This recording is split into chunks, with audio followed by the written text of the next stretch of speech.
Hello everyone and welcome back to the Fun Indian Guy podcast. This is the second guest of this year, Saylee, one more time.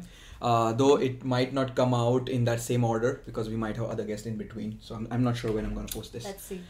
But we have another Saylee again on the channel, and in today's episode we're going to talk about Harry Potter and the influence of Harry Potter on the Wizarding World. Very obvious. These products you can buy on our website. Yeah, sure. Product integration, which doesn't exist.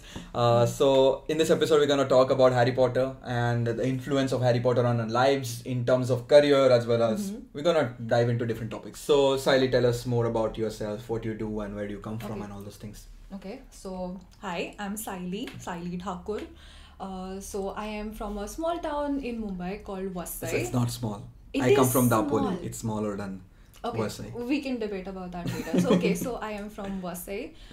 So I have done like my graphic design course from MIT in Pune, and now I am in Milan, and I just completed like my master's program in visual brand design, and now I am working, like I'm technically doing my internship here in Milan.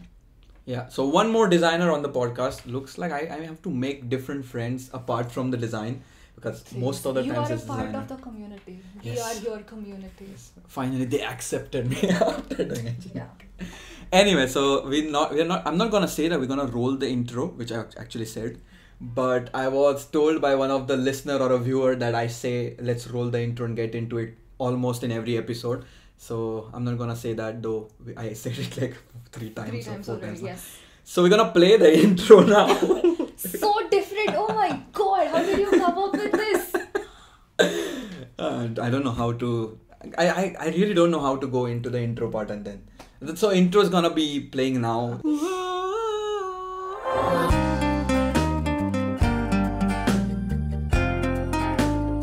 Hi, I'm Suyog, also known as the Fun Indian Guy. I'm a designer, musician, filmmaker, and a mechanical engineer. I'm from India, and currently I'm chilling around, traveling around, working around, roaming around, having fun around Europe, and this is my podcast.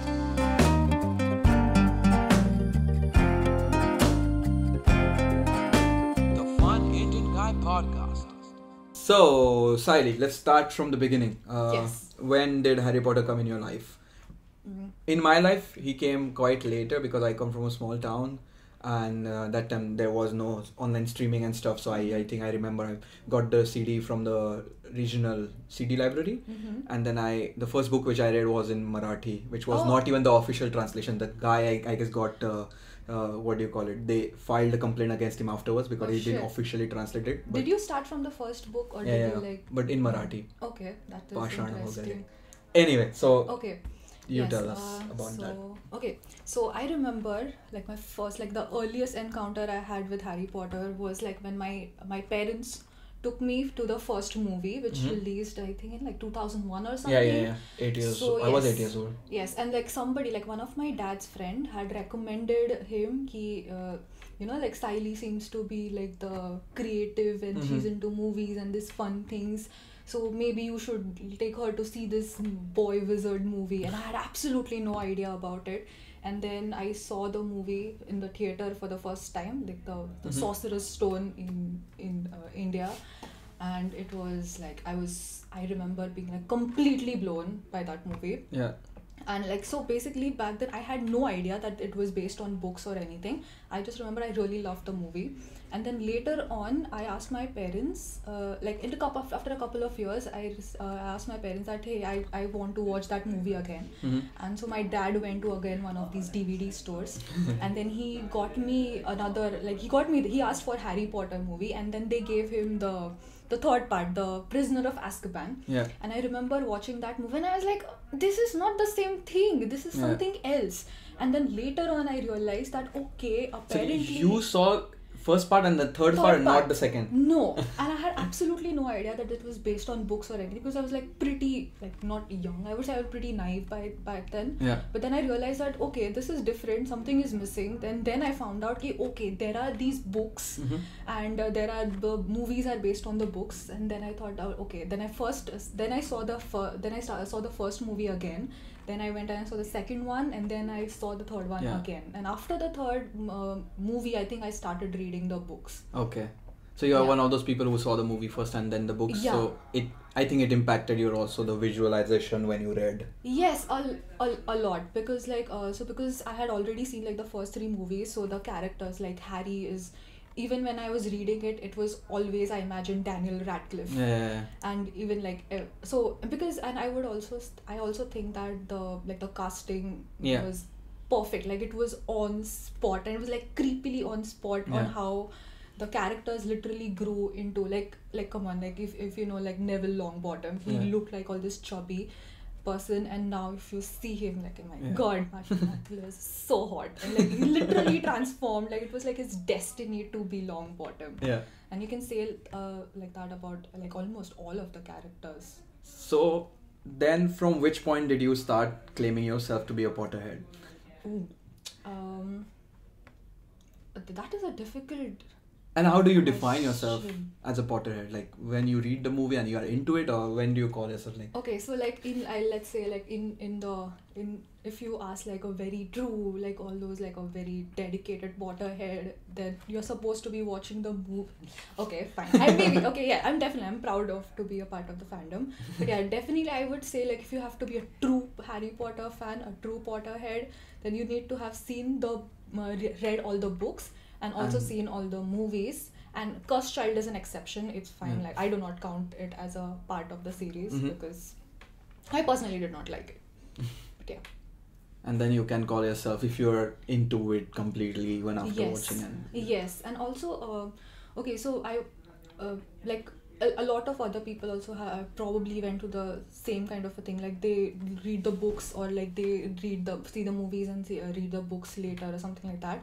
And then later on, like I read through a lot of fan fiction, and like Tumblr has fan art and everything.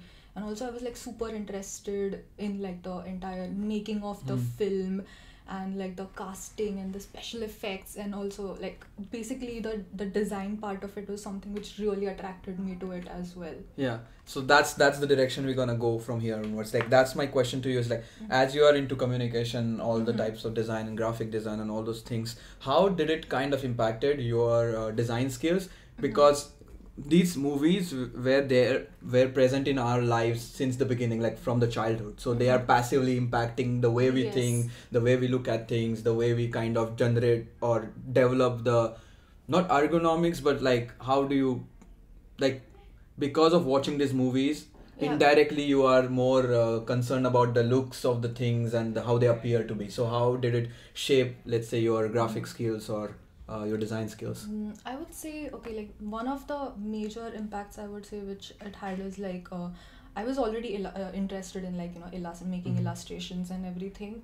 So, and like the entire like the look and feel, like especially like the print mediums of in the used in the movie was like, I really used to like it a lot, because it had that entire, you know, like the 20s vibe to it, and the kind of illustrations they used to make, and it was like super colorful, like because obviously it's a kids movie, so the illustrations were like super vibrant and everything, and even when the movie started getting progressively darker, the graphic elements kind of reflected, but at the same time there is still like a fun element to it. So I also like I read up on the graphic design agency which does it. So Mina Lima, the House of Mina Lima is the graphic design agency which basically has been creating all the graphic and the visual elements you see throughout the movies.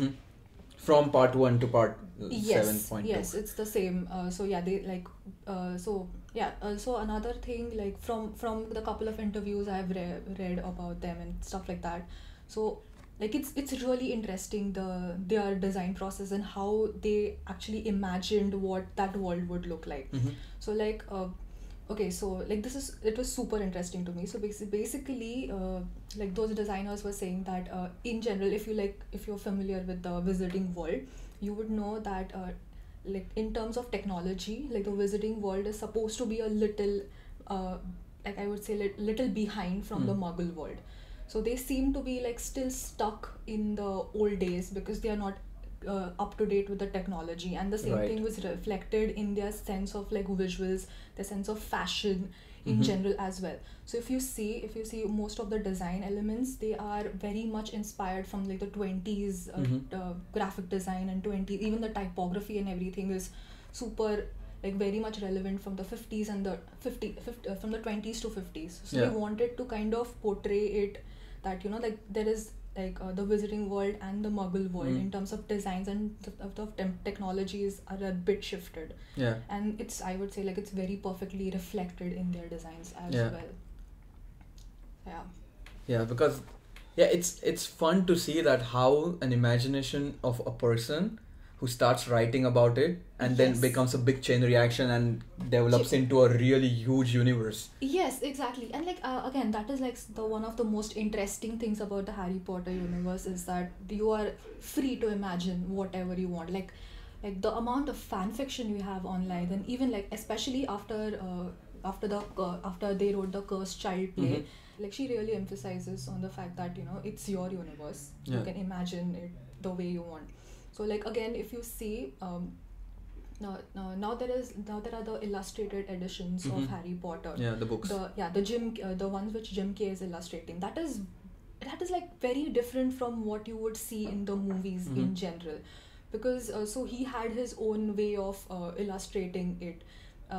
And yeah, like so basically Jim Kay, he has this company called Creepy Crawlies, I think, something like That's that. the name. Yes, Very because nice. he has a background in, like, you know, like all those like biological illustrations and stuff. So he was really interested ever since he was a kid. He was super interested in making those like sketching out these tiny insects and animals. And if you see his illustrations, it is so much reflected in it. Yeah. And so he adds like this tremendous amount of details to it, and like if you read the books with his illustrations, it still makes sense, because that entire world is like so open to interpretation. So Yeah. that is a great thing. It's Yeah, but at the same time, to make it believable is like, no, I'm not talking about the illustrations. I'm talking about, though the whole world is kind of entirely imagined, but Yes. still makes sense when you listen to it, or it Yes, always falls in yes. place. There are no mental controversies like, in part 1 this happens, but this doesn't make any sense anymore. But that usually doesn't happen with Harry Potter. Everything Yes. feels like it could exist. Yes, because and I think like that is like one of the very, very key elements in like world building in general. So if you like whenever I like the term. No, it is an Yeah, actual yeah. term. So World basically, building. like even if you say like a Star Wars universe, or like Yeah. the Lord of the Rings universe, it's like one of those major rules of world building, that if you want your world to be believable, it needs to be fit. It needs to fit very, very like smoothly in the real world, because that is when people will like accept it more. Relatable. Yeah, and then that is something, if you're like, you can see even in the sound design of the Harry Potter movies. So like this is again something which I read that so in their sound design, they like, okay, so like basic, like the music and everything is fantastic, that's fine, but then their key challenge in the Harry Potter movies was like, how do the spells sound like? And like first, like, you know, like they first thought they were just like thinking about how it could sound like. So they didn't want it to sound like super electronic or like out of touch, because, you know, it's supposed to be this really organic ancient magic. So they decided to use only natural sounds, familiar. So all the sounds are like either they are related to like a lighting of fire, or like thunder, or even like the Patronus charm is there's a choir. Okay. So like it goes on for long. Yes. And so all the, if you notice, the sounds are like super organic, and they were very specific on not to use any kind of an electronic into the Star Wars saber things at all. So again, I think that is something which makes it like super more believable in general. Because I also saw one of the videos where they were designing the sound of the sword, and then they were like from part 1 and 2 they used a different thing, and then part 3 was darker, so they then turned the sounds a bit different, little firecrackers and all. Yes. Yeah. Okay, so so like third movie is probably like my most and it is a very popular movie as well, and I consider it to be like my favorite Harry Potter movies, because I would give like a lot of credit to the director Alfonso Cuarón, and like Alfonso Cuarón is a director who focuses a lot on the sound. Yeah. So even like I would say that that the third Harry Potter The movie. sound. That Yeah, was the there sound of the was window. somebody casting a spell. Anyway. I think we are just giving you demonstrations on how the spells sound. It's all like. real. Yes. Believe. Okay, anyway, so yeah, going back to Alfonso Cuarón. So he's the kind of director who focuses a lot on like the sound design, and throughout like in most of his movies you will see like the sound plays a very key role in it. And even if you see like even the tonal voice of that film is so different from all the other movies. It's like the way the camera work moves, and even like some of the characters. Yeah. Like I personally think that Harry Potter looks the most like Harry Potter in that movie with his like hair sticking out and everything. So like, again, like it's really well made. I really like that movie a lot. Yeah, sound plays a very important role in such films. Yes. And I remember one thing once when I came in the beginning when I was in Milan and I was walking through these buildings, though it's like the closest you can get to the kind of styles and buildings which are Western, which you see in the movie, and you come for the first time outside. Yes. And though they're not, of course, the UK architecture is way different than the architecture in But Milan. like You get the European- feel. Yeah, so that day, like one of those days back in 2016, I suppose, I put like the Harry Potter theme in my headphones and I was just walking in the lanes of Milan. It felt really good. Like it was really amazing experience.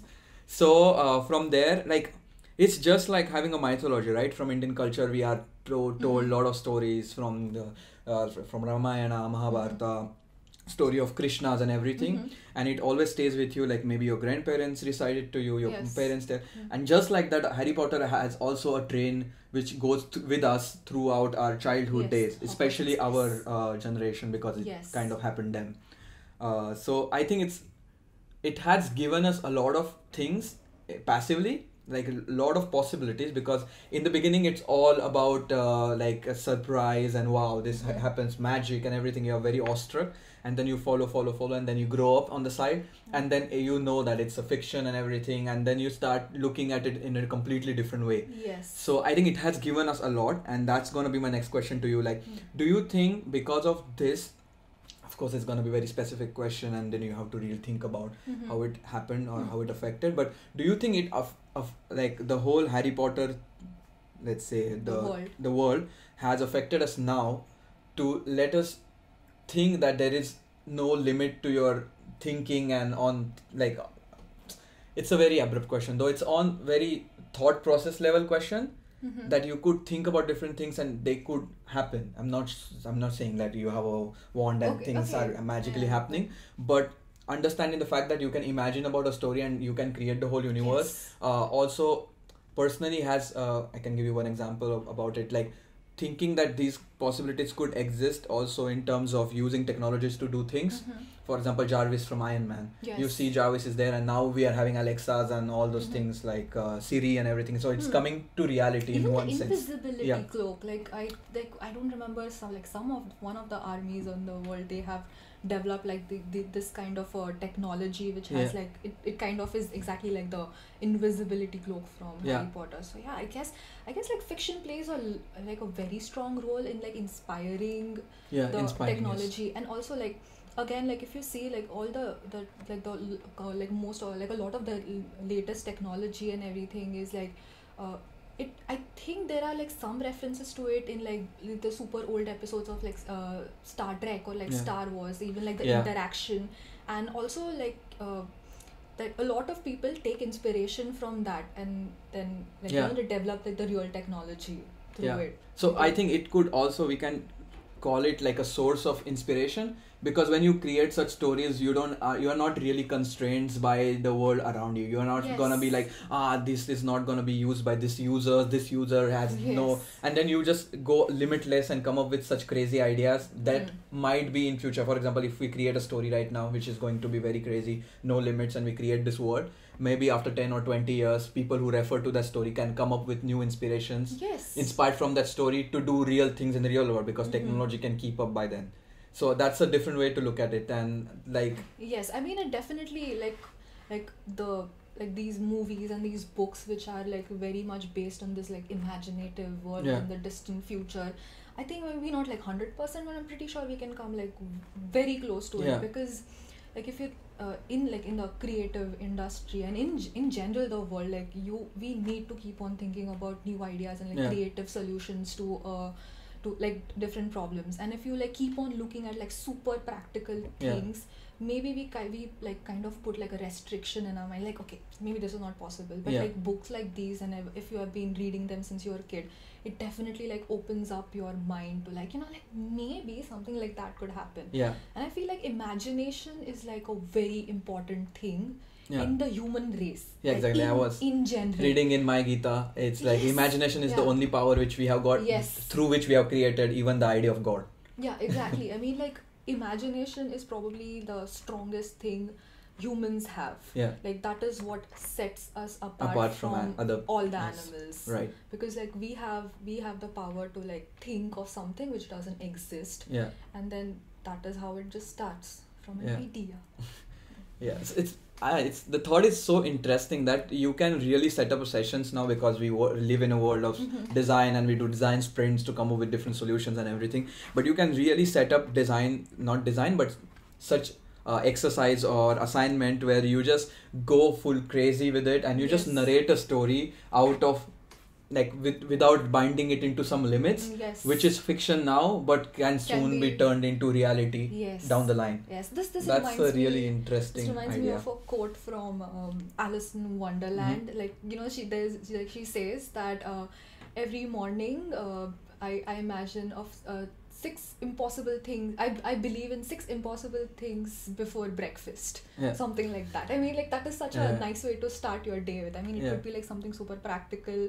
It could be something like completely like I can fly tomorrow, something like that. I mean, it's a very powerful thing to imagine and believe in it. And from the childhood perspective, when you show such stories to kids, it's also easier for them to go into creativity world and think about crazy ideas. For example, when Ronald's mom is sending them letter, and it's a kind of audio note. Yes, it is an audio note. Oh yeah. Yeah, so when audio note comes out, it's very obvious for us because it's not surprising us anymore, but it becomes natural somehow. Yes.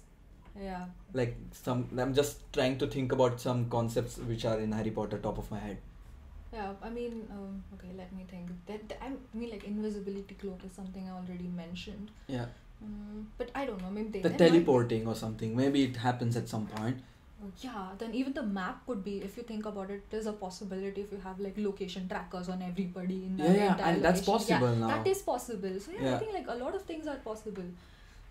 Yeah, so that's also a good way to look at, like when you create stories for kids, it's also their culture, like how they're gonna be brought up, giving them some powers of thinking. And also reflecting when you are grown up on this and trying to make sense of it. Keep some part of it with you whenever you like. So Harry Potter in general, like if you reread the books right now, you'll get so much more, and there are these tiny details in it which you probably missed out earlier, and then now you reread them and like it's amazing. Like there is this one quote from Dumbledore. I think it's like in the first second, I think like earlier books, it says something on the lines of like people find it easier to forgive. No, I think it's in the 6th book. Like people find it easier to forgive people when they are wrong, but not when they are right. So it's easier for people to forgive others if they're wrong and more than they're right. So like back then it didn't really make sense. It was like, okay, what does it mean? But now you think about it, it is like it makes so much more sense.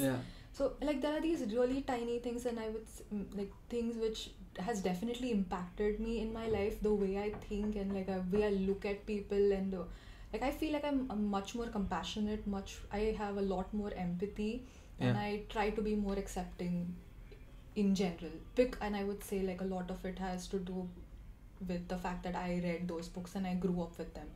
And also like the books, if you see, like there is a very strong theme of feminism in it, like Quidditch. Like, it's supposed to be a really normal thing in the wizarding world that like they don't have like separate teams like girls and boys are playing together.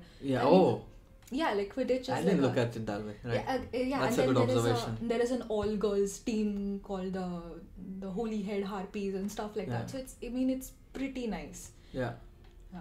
But it's also kind of a responsibility of the author in the first Yes. place. Yes, exactly. If he or she has a really sane values, then I think Yeah. the product or the output is also based on good values. Yes, I mean, like that's, and like again, I would say that if it, like I would definitely want my kids to grow up with those books, because I mean, I think you'll definitely grow up to be nice people. I mean, that is Yeah. the most important thing in this world right now, just to be like nice.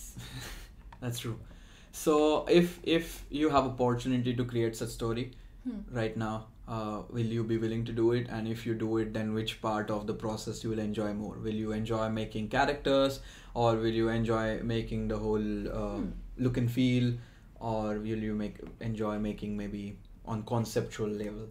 Oh, I think, okay, I would enjoy on conceptual level, because like I'm not that great at writing, so like definitely conceptual level, and also creating like the look and feel of the entire thing.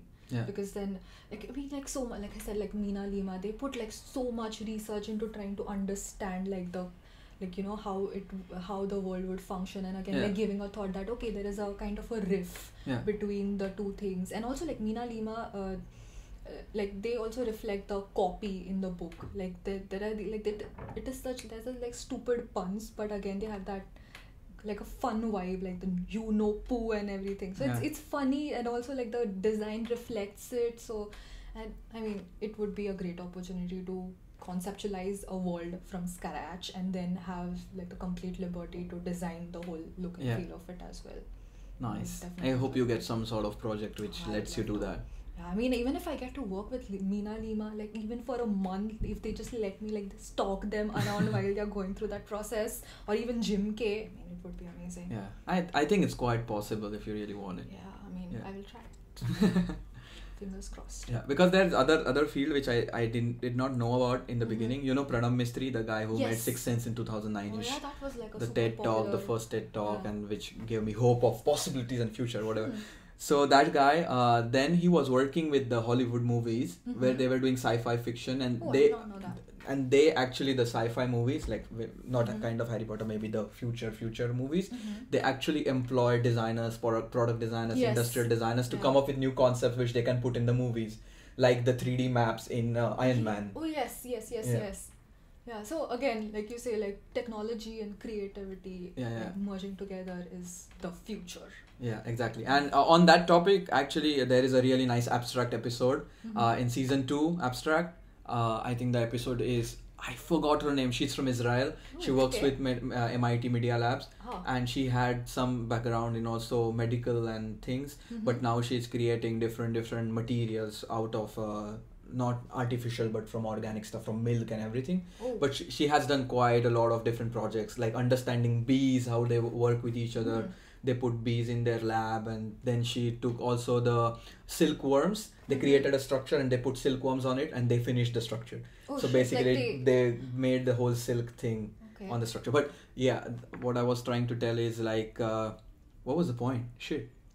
we are trying to understand like how creativity and technology Yeah, and I'm sorry. futuristic Yeah, that's the sense point. come So, together. in that episode, they have this map about art, engineering, creativity, and design, and everything, and how they are linked. She has That's graphed it. fascinating. I think I'll show you after this episode. And if Yes. you haven't watched, you can also watch the abstract why, what, how episode where I explain what is the abstract series is all about.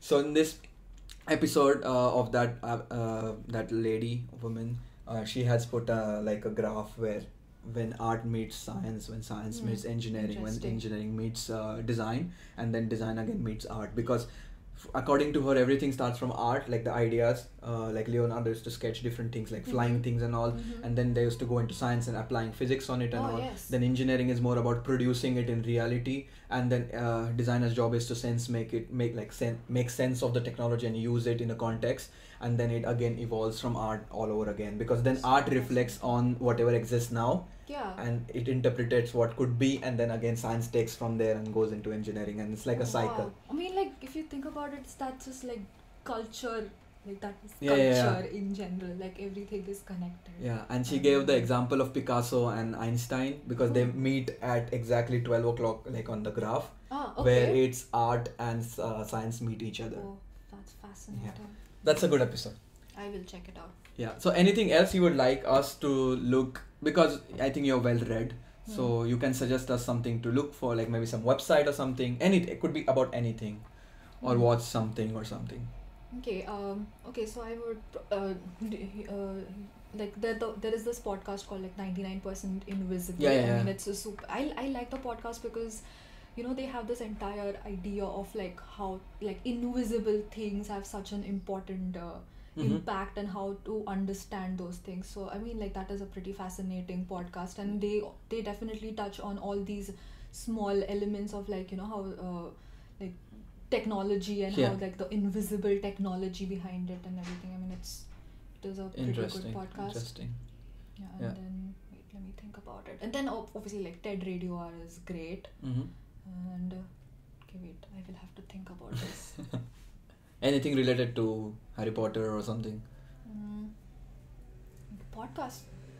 Not podcast. Could be anything. Could also be some website who interprets something, or like the companies you talked about.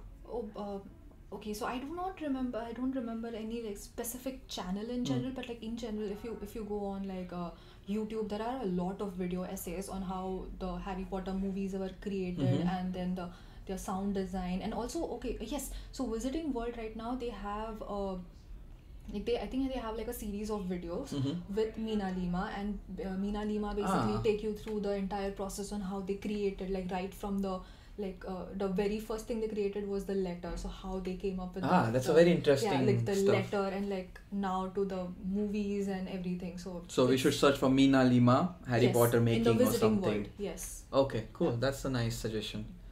So I think that's all. Yes. Anything else you want to talk about? I mean, I can go on for like hours, but right now I can't think of anything else. So maybe you can tell us where we can follow you, or what kind of work you do, or where we can see the stuff like Instagram and stuff. Oh yeah, okay. So I have my illustrations on my Instagram handle, the Maniac67. Link down below, yeah, of course. Yeah, I mean, I'm not like super active on social media except for Reddit, but like, you do not give your Reddit credentials away. That's supposed to be private. But yeah, basically you can follow me on Instagram. Okay. Yeah. Cool. That being said, we are concluding the episode. The other thing I would really like to thank her for is for letting me take a refuge in her house. Yeah, I was very happy to have you. Yeah, and that's why you kept seeing this background in the videos. Like, I think this is 6th or 7th video, or 5th or 6th video, where you're seeing this background. This is basically her wall where she has put a lot of stuff. There are also some calligraphy done by Sukhada. And I think somebody also but somebody mentioned it that I can see your creativity on the wall. So it was your creativity, not mine. Thank you. I mean, this is just like stuff to make me happy while I'm and it was quite nice to be in the background in the videos. So thank you for letting me use this house as a studio once again. More than welcome. As Paddy and me also discussed that this podcast has a nature that it's always in somebody else's house and there's no fixed place, but that's nomadic podcast. That's how it is. So thank you for watching, thank you for listening, and I will catch you in the next episode of anything, because we are running shows on the channel now. If you don't know, we have one show called Why What How, where we chop down why we watch something, what it exactly was and how it impacted our life. Could be also app or book. And then there is another series which just started called Futuring Now, where we are very much excited for that one, because it's still not out when we are shooting this. So that series, it's basically about taking some design challenge and coming up with some futuristic ideas. It's like futuring, when you predict something or direct something. Super fascinating concept. Yes, I hope that turns out to be well, because it's majorly anticipated thought in my head, and finally it's coming to life. So I'm a bit like excited and nervous about it, but I'm gonna keep doing it because the first episodes are not gonna be well polished, but that I have to accept because that's the pilot. But like, it's a super interesting concept. And definitely check it out. Yes, and the third one is Music Journal, which I still have to shoot in today's time. I did not know about that. Yeah, so Music Journal is basically a music collaboration series where I'm going to somebody's place or some musician's studio or anything, and we're gonna come up with some track in day or two, and we're gonna also take the vibe of the place. So the first episode I'm gonna shoot mostly in Bologna next weekend. And then with William, I hope we make it, because our schedules are a bit messed up. But hopefully that will be out. And then we have a podcast, and there will be one more series. Not series, but videos which are beyond categories. That's the name of the playlist. Videos beyond categories. You work a lot. I just try to put, like, there are many thoughts. I just wanna make them a bit tangible, and videos is one way to do it. That's all. Don't forget to have fun. Having fun is not an option. And I'll catch you in the next one. Bye. Bye bye.